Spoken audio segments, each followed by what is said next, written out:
There are now as many tariff-free two-door sports cars for sale in the United States as there are doors on a two-door sports car.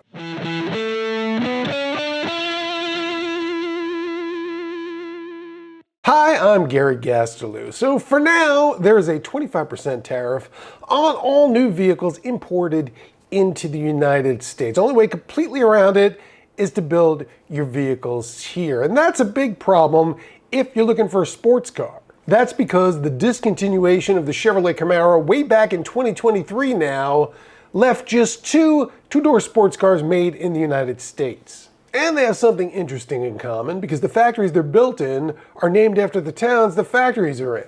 Ford Mustang is one of them. It's assembled at Ford's Flat Rock assembly plant in Michigan and currently available in coupe or convertible models with turbocharged four-cylinder engines or V8s. In fact, according to the Kogod School of Business's Made in America Auto Index, the Mustang is the most American-made car other than Teslas, which are all made in the United States and have the highest content of US and Canadian parts. And the fact that those have been bundled together under labeling regulations makes it a little harder to predict what's going to happen when new tariffs on automotive parts kick in, maybe by May, because that will apply to Canadian parts imported into the US for US assembled vehicles, as well as Mexican parts. Right now, we're just focusing on the big 25% tariff on imported assembled vehicles, and the only other two-door sports car that's not is the Chevrolet Corvette.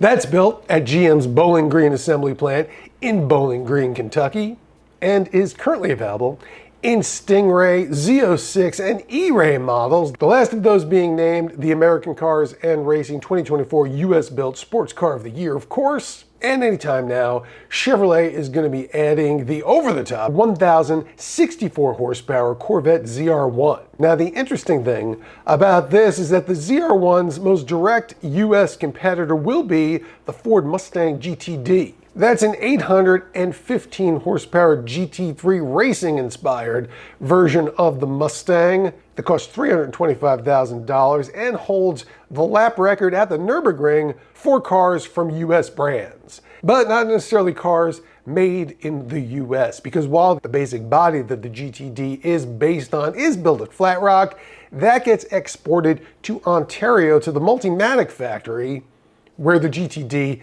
is really built.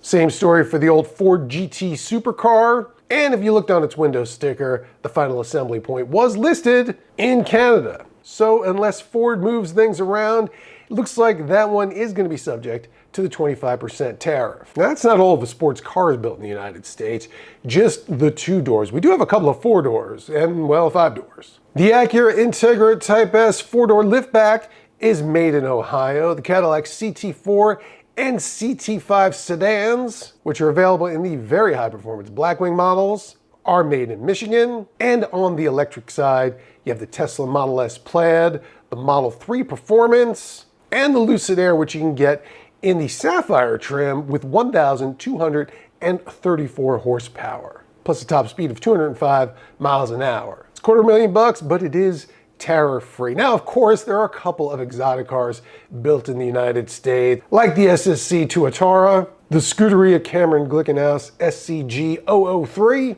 and the Hennessy Venom F5. But the prices on all of those range from $2 million to $3 million or more, so even if they are tariff-free, you're not going to be saving a whole lot of money buying one of those. If the tariff situation changes, and we will be very surprised if it doesn't, we'll keep you up to date, so don't forget to check out AmericanCarsAndRacing.com every day for the latest.